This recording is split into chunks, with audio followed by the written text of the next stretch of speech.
Assalamualaikum viewers. I hope you all are doing great. In today's module, I will be teaching you the basic concepts of auditing, and this is lecture number 6. And today I will cover the three major topics of auditing. Number 1, the audit procedures, number 2, audit evidence, and the last one is the audit risk. So let's start with the one, audit procedures. Audit procedures are steps performed by auditor to get all the information regarding the quality of financials provided by the company, which enable them to form an opinion on financial statements whether they reflect the true and fair view of an organization financial position. Audit procedures steps होते हैं जो auditor use करते हैं ताकि उनको information मिल सके कि either जो उनकी फाइनेंशियल स्टेटमेंट्स हैं वो ट्रू या फेयर व्यू दे रही हैं या नहीं दे रही हैं.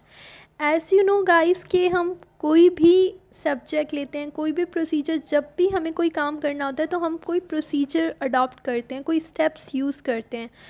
हम एग्जांपल देते हैं अकाउंटिंग की. अकाउंटिंग के लिए सबसे पहले हम लोग क्या करते हैं कि एक ट्रांजैक्शन को आइडेंटिफाई करते हैं कि ये ट्रांजैक्शन हुई है. उसके बाद हम उसको क्या करते हैं, रिकॉर्ड करते हैं. रिकॉर्ड करने के बाद हम उन्हें पोस्ट करते हैं उनके वे जो है स्पेसिफिक अकाउंट्स में. एंड फाइनली उसके बाद हम ट्रायल बैलेंस बनाते हैं. एडजस्टमेंट्स होती हैं, एडजस्टमेंट्स के बाद adjusted trial balance and financial statement than financial ratios, मतलब वेरियस स्टेप्स फॉलो हो रहे हैं.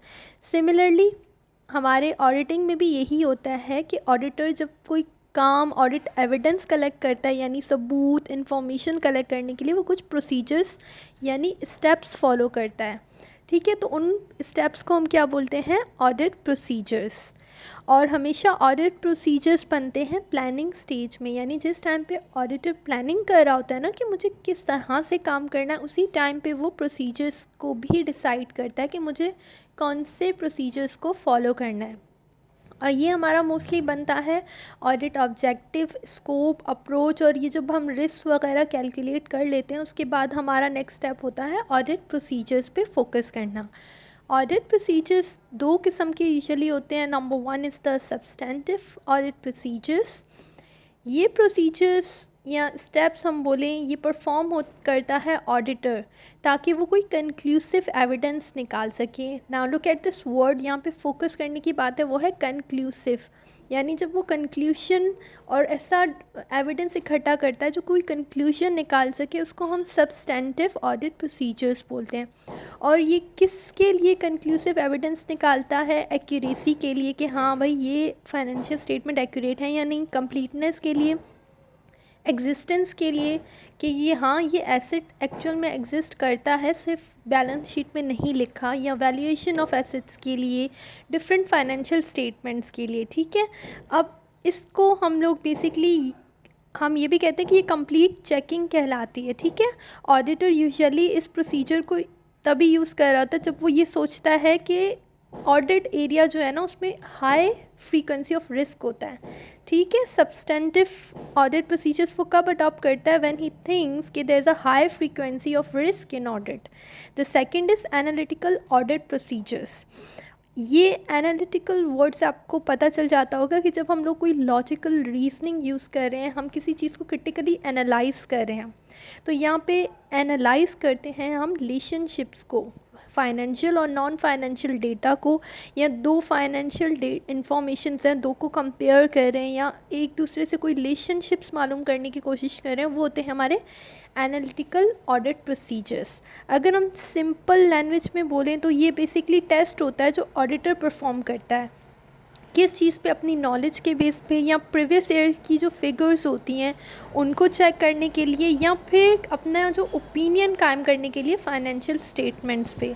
अब ये कह रहे हैं कि डिपेंड करता है कि ऑडिट एरिया पे कि एनालिटिकल प्रोसीजर कौन सा अडॉप्ट होगा, क्योंकि एनालिटिकल प्रोसीजर्स वेरियस फॉर्म्स होते हैं, डिफरेंट किस्म के एनालिटिकल प्रोसीजर्स अडॉप्ट होते हैं. वो डिपेंड करता है हमारी ऑडिट पे कि हमारी ऑडिट किस किस्म की है. Now let's have a look on these various types. ये एनालिटिकल की टाइप्स हैं. Number 1 is inspection. इस वर्ड से पता चल रहा होता है कि क्या होता है, ऑडिटर चेक कर रहा है. इंस्पेक्ट मतलब होता है चेक करना हर एक ट्रांजैक्शंस को या डॉक्यूमेंट्स को. और किसके अगेंस्ट कर रहा होता है, स्टेप्स या प्रोसीजर्स जो वो एक्यूरेसी के लिए फॉलो कर रहा है, ठीक है। यानी ये हर चीज़ को चेक करेगा, ये एक प्रोसीजर है जिसमें हर ट्रांजैक्शन को चेक किया जाता है। The second one is observation. इस टेक्निक में क्या होता है, ऑडिटर इंस्पेक्शन बेसिकली कर रहा होता है दूसरों की परफॉर्मेंस की। ऑब्जर्वेशन का वर्ड का मतलब आपको पता होगा कि when we try to observe someone कि how he is doing the task, वो किस तरह से कोई टास्क परफॉर्म कर रहा है। सो ऑब्जर्वेशन यही होती है जब ऑडिटर दूसरों के काम को देख के इंस्पेक्ट करने की कोशिश करता है कि यस ये टास्क सही परफॉर्म हुआ नहीं हुआ, कैसे काम चल रहा है, इंटरनल कंट्रोल कितना स्ट्रॉन्ग है। Now the third one is confirmation. ये वो टाइप है जब हम करेक्टनेस जानने की कोशिश करते हैं फाइनेंशियल स्टेटमेंट्स की कि आइदर वो ठीक से बनी है या नहीं। कन्फर्मेशन करें, यहाँ पे वर्ड है ना कन्फर्म। हम जब एक्यूरेसी को कन्फर्म करने की कोशिश करेंगे, करेक्टनेस को कन्फर्म करने की कोशिश करेंगे through internal and external resources से, उसको हम कन्फर्मेशन कहेंगे। Now the fourth one is recalculation. इस वर्ड से पता चल रहा है किसी चीज़ को अगेन कैलकुलेट कर रहे हैं। यानी जो पहले क्लाइंट्स ने, हमारी जो ऑर्गेनाइजेशन ने पहले फाइनेंशियल स्टेटमेंट्स कैलकुलेट की, अब हमारा ऑडिटर जो है अगेन उनको रीकैलकुलेट कर रहा है। और रीकैलकुलेशन क्यों होती है, to check the mathematical accuracy. पहले तो हमने पढ़ी थी कि स्टेटमेंट्स की एक्यूरेटनेस, करेक्टनेस और इंश्योर करना कि वो सही से बनी हुई है नहीं। अब यहाँ रीकैलकुलेशन में most of the time we focus on mathematical accuracy कि कोई वैसे मैथमेटिकल मिस्टेक तो नहीं हुई। And the last one is reperformance. Reperformance यानी एक जो परफॉर्म कोई काम किया गया उसको अगेन परफॉर्म किया जा रहा है।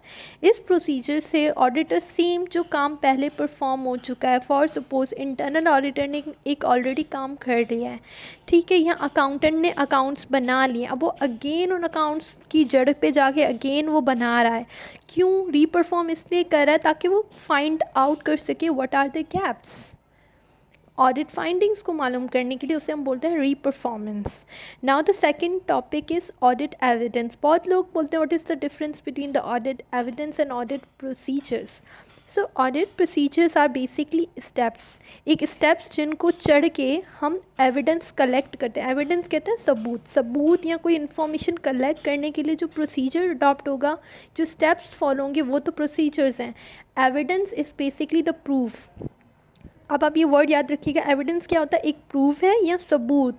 यानी जिस सबूत या जिस डॉक्यूमेंट, कोई भी जो हमें इंफॉर्मेशन मिली जिसके बेसिस पे हम कोई डिसीजन ले सकते हैं, कोई ओपिनियन दे सकता है ऑडिटर के हाँ ये फाइनेंशियल स्टेटमेंट गलत बनी है या सही बनी है, उसको हम क्या कहते हैं, ऑडिट एविडेंस।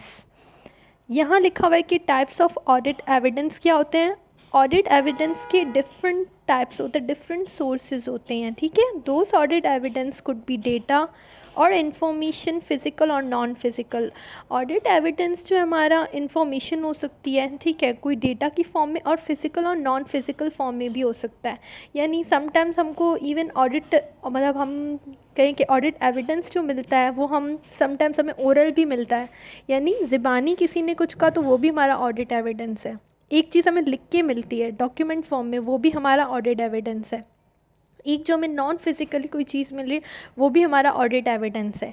तो ये डिफरेंट फॉर्म्स होती हैं, लेकिन अक्सर ये बोलते हैं कि most authentic form of audit evidence is in a written form, ठीक है, जो हमें डॉक्यूमेंट फॉर्म में मिलता है। क्योंकि ओरल फॉर्म को हम इतना बिलीव नहीं कर सकते जितना हम कहते हैं कि अथेंटिक वे है या रिलायबल वे होता है जो डॉक्यूमेंट फॉर्म में है। और इसके अलावा उन्होंने कुछ एग्जांपल्स हैं कि ऑडिट एविडेंस किस किस्म का हो सकता है। ऑडिट एविडेंस में हमारी बैंक के अकाउंट्स हो सकते हैं, मैनेजमेंट ने जो अकाउंट्स बनाए हैं वो हो सकते हैं, फिक्स एसेट्स वगैरह का रजिस्टर हो सकता है, पे रोल लिस्टिंग हो सकती है, बैंक की स्टेटमेंट्स हो सकती हैं, वेरियस इनवॉइसेस हो सकते हैं, कोई रिसिप्ट्स हो सकती हैं, कोई लाइबिलिटी का रजिस्टर हो सकता है। ये these all are the audit evidences. And other documents use by business, इसके अलावा कोई भी और डॉक्यूमेंट्स जो फाइनेंशियल ट्रांजैक्शन को सपोर्ट कर रहे हो। Audit evidence not only includes the oral form और any document related to financial statements, it also include video, email, audio और वर्बल। जैसे मैंने आपको पहले बताया कि ये वीडियो फॉर्म में भी हो सकता है। So now the next thing is audit risk. Guys, as you know कि whatever the work we done, there's always certain risk involved in it. कुछ भी काम करें हमेशा वहाँ पे थोड़ा सा रिस्क होता है. व्हाट इज़ बेसिकली रिस्क होता है ना, बेसिकली द प्रोबेबिलिटी कि ये काम होगा या ये काम में प्रॉब्लम हो सकती है, कोई अनसर्टेनिटी हो सकती है, that is the risk. So the word audit risk means, अब हम ऑडिट से दिखाते हैं ऑडिट क्या होता है. It is the expression of your opinion about the accuracy and about its effectiveness और about the truthfulness of the financial statements, right. So risk क्या हो गया, रिस्क हो गई अनसर्टेनिटी. अब ये कह रहे हैं ऑडिट रिस्क क्या होगा, is the risk then auditor will not detect errors और fraud while examining the financial statements of a client. ये भी हो सकता है रिस्क बड़ा से बड़ा ऑडिटर का कि वो एरर्स या फ्रॉड को डिटेक्ट ना कर पाए जब वो एग्जामाइन कर रहा है, यानी वो फेल हो जाए टू आइडेंटिफाई द रिस्क. उसे हम बोलते हैं ऑडिट रिस्क. और ऑडिटर अपने सारे काम करने से पहले एक रिस्क का ऑलरेडी वो रिस्क ये असेसमेंट करता है कि कितना रिस्क इन्वॉल्व हो सकता है इस चीज़ में. The reducing audit risk to the modest level is a key part of audit function. Auditor को हमेशा हाई रिस्क को मॉडेस्ट लेवल तक लाना होता है, उसे पहले प्लानिंग करनी पड़ती है. Auditor can increase the number of audit procedures in order to reduce the level of audit risk.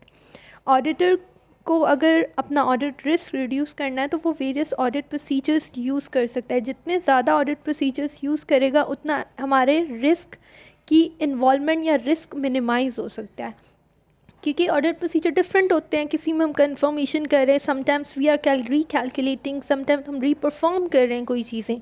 तो अब सारे स्टेप्स इन्वॉल्व करोगे तो there might be the chances that risk will be reduced. So there are 3 types of audit risk. 3 किस्म के होते हैं, basic 2 types के होते हैं. मैंने यहाँ 3 लिखे हैं लेकिन मैं आपको बेसिक डिवीजन भी बता देती हूँ. एक होती है डिडक्शन रिस्क जो ऑडिटर की तरफ से होती है, और दूसरी होती है risk of material misstatement. क्या होता है risk of material misstatement, एक ऐसा रिस्क जो मटीरियल मिस स्टेटमेंट से रिलेटेड है, और दूसरा होता है deduction risk that is related to the auditor procedures. अब मटीरियल मिस स्टेटमेंट रिस्क में हमारे पास 2 चीज़ें आती हैं. The number 1 is control risk, number 2 inherent risk. अब ये किस में आ गई, risk of material misstatement. ये दोनों मटीरियल मिस स्टेटमेंट से रिलेटेड हैं. अब हम इनहेरेंट रिस्क की बात करते हैं. होता क्या है ये इनहेरेंट रिस्क?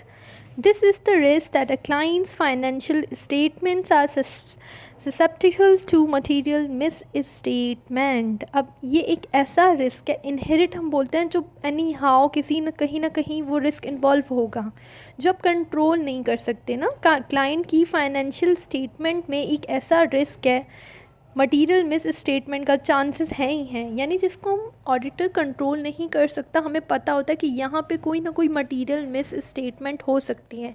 इनहेरेंट ये है ही है, ठीक है. इसको हम क्या कर सकते हैं, हम इसको मिनिमाइज़ नहीं कर सकते. ये रिस्क तो होगा ही होगा मटीरियल मिस स्टेटमेंट का. इसकी एग्जांपल हो जाती है प्रोविजंस. समटाइम्स जो हम लोग प्रोविजंस रखते हैं रिगार्डिंग डेप्रिसिएशन और द बैड डेब्ट्स. नाउ आप देखें तो ये कंफर्म फिगर नहीं होती. These are just mere and estimates, ये जस्ट एस्टिमेट्स होती हैं. प्रोविजन फॉर बैड डेब्ट, जब हम प्रोविजन रखते हैं बैड डेब्ट का, एज यू नो गाइस के इट्स नॉट कन्फर्म कि ये इतना ही अमाउंट बैड डेब्ट का हमारा होगा. तो ये एक एस्टीमेट है. तो हमेशा जहाँ एस्टीमेट होती है there might be a lot of chances कि वहाँ पे मटीरियल मिस स्टेटमेंट होगी. द सेकंड इसी का मटीरियल मिस स्टेटमेंट का पार्ट है कंट्रोल रिस्क. ये वो रिस्क है that potential material misstatement would not be detected और prevented by clients control system. ये कह रहे हैं ये एक ऐसा रिस्क है, ठीक है, जो अगर कंट्रोल सिस्टम होगा भी तो ये चांसेस हैं कि कंट्रोल सिस्टम के बावजूद ये हमारे हाथ से चला जाए, ठीक है. यानी ये रिस्क इन्वॉल्व हो कि स्टिल अगर कंट्रोल सिस्टम अच्छा भी हो ना तो मटीरियल मिस स्टेटमेंट के चांसेस हैं. उसे हम बोलते हैं control risk. This is a risk that potential material statements, जो मटीरियल मिस स्टेटमेंट्स है वो डिटेक्ट नहीं हो पाएंगी क्लाइंट के कंट्रोल सिस्टम से. अब ये हमारे risk of material miss statement के दो पार्ट थे। उसके बाद आता है डिडक्शन रिस्क। अब ये रिस्क होता है टोटली ऑडिटर पे, ठीक है। पहले तो हमने ये पढ़े थे कि मटेरियल मिस स्टेटमेंट्स हैं जिनको डिटेक्ट करना, अब हम ऑडिट प्रोसीजर की बात कर रहे हैं। और वो तो पहले यही थे कि मटेरियल मिस स्टेटमेंट्स इस तरह की हैं कि उनको डिटेक्ट करना ही मुश्किल है, ठीक है। हम उन मिस स्टेटमेंट्स को डिटेक्ट नहीं कर सकते या उनको देख ही नहीं सकते, ये वो रिस्क है। डिडक्शन रिस्क वो होता है जो ऑडिट के प्रोसीजर में इन्वॉल्व है। Use are not capable of detecting a material misstatement. ये आप पॉइंट याद रखिए। डिडक्शन रिस्क यानी ऑडिटर के अपने ऑडिट प्रोसीजर्स में कोई खामी है, कोई प्रॉब्लम है जिसकी वजह से आप मटेरियल मिस स्टेटमेंट को डिटेक्ट नहीं कर पाए। यहाँ पे ऑर्गेनाइजेशन का कोई कसूर नहीं है, यहाँ पे एस्टीमेट्स या इस तरह का कोई कसूर नहीं, यहाँ ऑडिट प्रोसीजर्स में कमी है। So these are the 3 types of risk involve. So ये था आज का लेक्चर। इसके बाद मैं लेक्चर नंबर 7 जो है बताऊंगी, वो है ऑडिट सैम्पलिंग से स्टार्ट। सो ये मेरा लास्ट लेक्चर होगा जो ऑडिट सैम्पलिंग का होगा, और उसके बाद मैं जो है अगेन अकाउंटिंग और दूसरी चीज़ों पे फोकस करूँगी। आई थिंक दैट्स इनफ, मतलब तकरीबन ऑलमोस्ट इन लेक्चर्स में ऑडिटिंग का सारा काम जो है कवर हो जाएगा। हाँ, लेकिन इफ़ समवन थिंक्स के कोई इंपॉर्टेंट पॉइंट, कोई इंपॉर्टेंट टॉपिक मिस हो गया है, तो आप मुझे कमेंट सेक्शन में बता सकते हो कि ये टॉपिक मिस हो गया है। मैं उस पर आराम से वीडियो जो है बनाऊंगी, लेक्चर अपलोड कर दूंगी। सो आई होप आपको ये लेक्चर अच्छा लगा है। अगर आपको ये लेक्चर अच्छा लगा हो तो लाइक एंड कमेंट कीजिएगा and do subscribe my channel. अल्लाह हाफिज़।